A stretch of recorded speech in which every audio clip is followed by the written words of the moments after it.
Yes, Victor Perez, President and CEO of the Pharr Economic Development Corporation.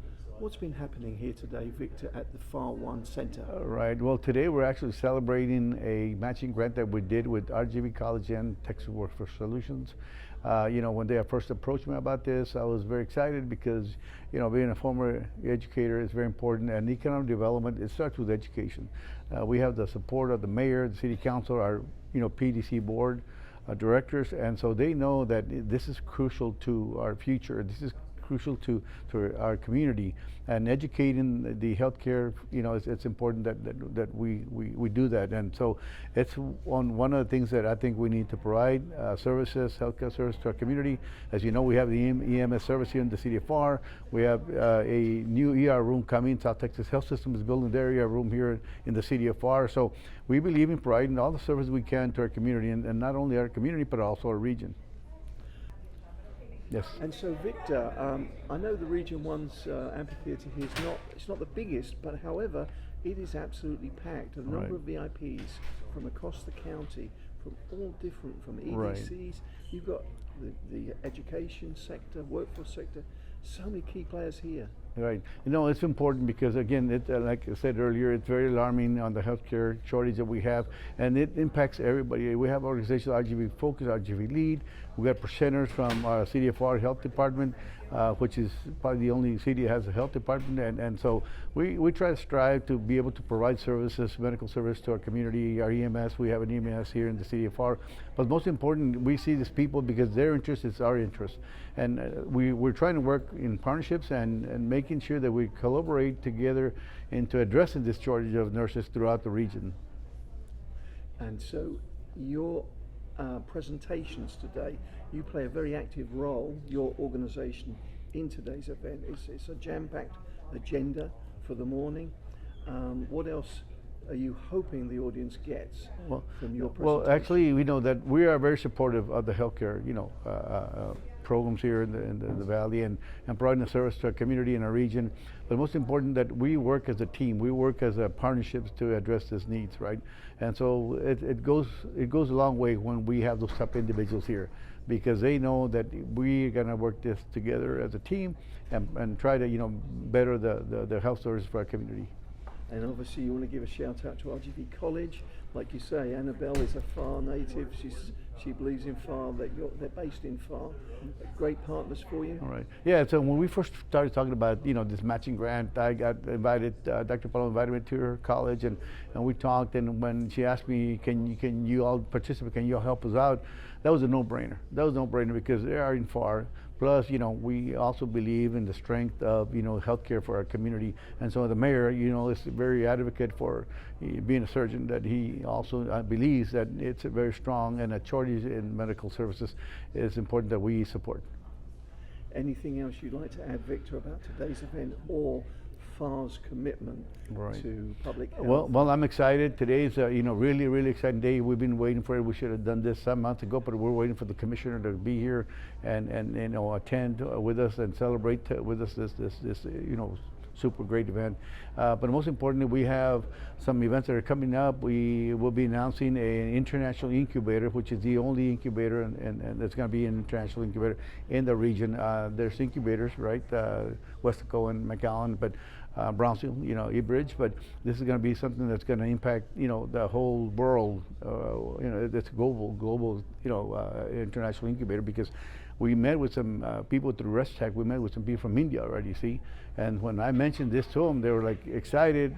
They want to continue to communicate on this because it's a one-stop shop where people from all over are going to be able to come in, and whether it's Mexico, Canada, South America, India, will be able to contact us here, and we'll be able to provide some kind of service for them to be able to start startups or just continue to expand on their businesses. We were very pleased, obviously, to get that story on the day of the visit from the Indian investors. Since then, it's been like maybe a couple of weeks. What sort of reaction have you had to the announcement?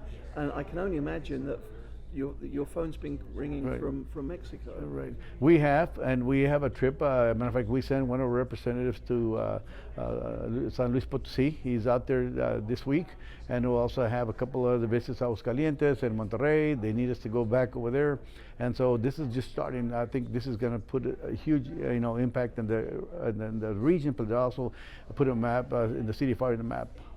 And so there is real interest in entrepreneurs Of course. from Mexico wanting to take advantage of this international incubator. Exactly, and because again, the laws, everything is very different from Mexico investors, as opposed to investing in the U.S. So, coming over here, we're going to provide the services from attorneys, CPAs.